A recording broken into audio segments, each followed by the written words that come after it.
Comentário e apresentação do livro Heracleia, Epopeia em versos hexâmetros, do escritor piauiense Caio Silas Alvarenga Malaquias. Apresentação do curso O Sentido da Vida e as Camadas da Personalidade, para os recentes alunos que estão ingressando no curso e para futuros alunos. A base do nosso curso é o livro Em Busca de Sentido, do Victor Frankl, e a sua logoterapia, e a teoria das 12 camadas da personalidade, do professor Olavo de Carvalho.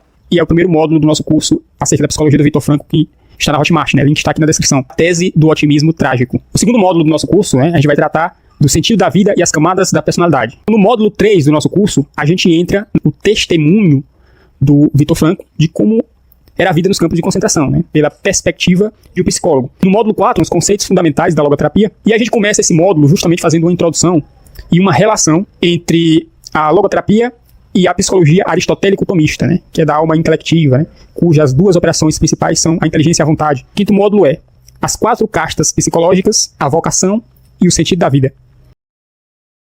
O que significa Heracleia? É uma epopeia de Heracles, ou Hércules, o nome Heracles para os gregos, Hércules para os romanos. Assim como Odisseia é uma epopeia de Odisseu, ou Ulisses, O nome de Hércules primeiramente era Alcides, filho de Zeus com uma mortal. E Hera não gostava do menino, tinha uma certa implicância, tentou matar o Alcides algumas vezes, Por exemplo, colocou algumas serpentes no seu berço e o Hércules, sendo semideus, com uma força extraordinária, acabou estrangulando as serpentes ali, Então Hera sempre aprontava alguma coisa para infernizar a vida do Alcides. E a família, percebendo essa implicância de Hera, decidiu mudar o nome do menino de Alcides para Heracles, que significa a glória de Hera. Em grego, Kleos significa glória. Então, Heracleos, Heracles, a glória de Hera. A capa é baseada na pintura do pintor Pieter Paul Rubens, não sei pronunciar o nome do rapaz, não sei se é assim que se pronuncia, provavelmente não, que é uma imagem muito bonita, que é o Hércules estrangulando o leão de Nemeia, dando aqui uma espécie de guilhotina, quem é do jiu-jitsu vai saber o que eu estou falando. E é uma capa muito bonita e é uma obra maravilhosa, pessoal. Eu não sei se a gente tem em língua portuguesa uma obra sobre os 12 trabalhos de Hércules tão maravilhosa quanto essa. A história já é bem conhecida, todo mundo conhece a história, mas isso não diminui de forma alguma o trabalho, Quem conhece de literatura sabe que grandes autores fizeram suas obras baseadas em histórias conhecidas, como Shakespeare, fazia suas histórias, suas peças, compunha suas peças baseadas em obras conhecidas, o Fausto, Dr. Fausto, de Goethe e de Thomas Mann, baseado numa história que todo mundo já conhecia, que era do Dr. Fausto, É um homem que vendeu a sua alma ao diabo, etc. O que importa não é tanto a história, mas sim a forma de contar essa história, É como Camões, eu lendo o soneto de Camões, ele, ficar maravilhado. Esse cara sabe descrever o que é o sentimento de estar apaixonado, Então todo mundo já se apaixonou, pelo menos na adolescência, todo mundo já se apaixonou alguma vez na vida. E o Camões consegue descrever com maestria ali nos seus sonetos, Eu digo, realmente isso aqui que acontece, Só que a gente não consegue falar. Então o poeta é aquele que vem falar aquilo que a gente está sentindo, Então, ou contar uma história de uma forma memorável, Que é a poesia. Poesia é uma maneira memorável de dizer. É aquilo que é contado de uma forma que você guarda na memória, pela sua beleza, pela sua harmonia. Então é isso que o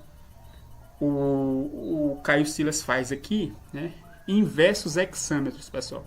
Então eu acredito que seja bastante difícil compor um livro desse tamanho em versos hexâmetros, E que é justamente o verso da epopeia, Porque os feitos de um herói necessariamente têm que ser escritos nessa métrica. Eu não sei se existe em língua portuguesa, ou em outra língua deve ter, mas em português eu não sei se existe alguém que tenha narrado os 12 trabalhos de Hércules em versos hexâmetros. Hexâmetros ou heróico, porque são os versos que narram os feitos de um herói. É hexâmetro datílico. É o único apropriado para descrever uma epopeia. Quem diz isso não sou eu. Quem diz isso é o nosso bom e velho Aristóteles, no livro da Poética, capítulo 24, em que ele diz: a experiência mostra que o único metro apropriado à epopeia é o heróico, ou hexâmetro datílico, né? Datílico que vem de dedo, né? Vou já explicar o porquê. Assim, para composições longas, nenhum poeta utiliza outro verso senão o heróico, hexâmetro. De todos, é o heróico o mais solene e amplo. O hexâmetro ou heróico é o mais solene e amplo. Então, a Ilíada, a Odisseia, né, e a Eneida foram escritas nesses versos, né?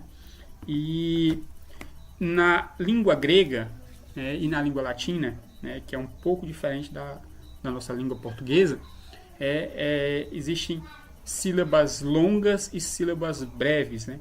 Então, o verso hexâmetro eram hexâmetros datílicos, ou o verso heróico, né? Datílico porque vem de dedo, né? Então tem uma sílaba longa, que é essa parte aqui do dedo mais longa, e duas sílabas breves, né? Uma sílaba longa, duas sílabas breves. Uma sílaba longa, duas sílabas breves. Então você tinha uma sequência que ele chama de pé. Um pé era uma sílaba longa, duas sílabas breves. Então você tinha 6 pés. Uma sequência de uma sílaba longa, duas sílabas breves. E como a língua portuguesa é diferente da língua grega e da língua latina, então o Carlos Alberto Nunes fez o quê? Uma emulação do que seria isso. Não é exatamente como a Eneida, a Ilíada, a Odisseia, mas ele fez uma emulação. Então é uma sílaba forte, duas sílabas fracas, uma sílaba forte, duas sílabas fracas, né? Uma sílaba forte e duas sílabas fracas. Então 6 sequências dessas. Sendo que a última, o último pé, né, não necessariamente precisa ter uma sílaba longa e duas sílabas fracas, né? Pode ter esse pé completo, como pode ter apenas uma sílaba longa e uma sílaba fraca, ou apenas uma sílaba longa, né, e nenhuma fraca. Tem um nome técnico para cada um desses, mas eu não me recordo aqui de cabeça, né? Também não vou me ater em detalhes. E isso na tradução do Carlos Alberto Nunes, ele traduz justamente nessa sequência. Em outras traduções não, nessa métrica. Se você lê a obra sem entender o que são versos hexâmetros, sem entender essa métrica, esse ritmo, você vai perder metade da beleza que a obra tem para oferecer, né? E da mesma forma que você vai ler as traduções do Carlos Alberto Nunes, né?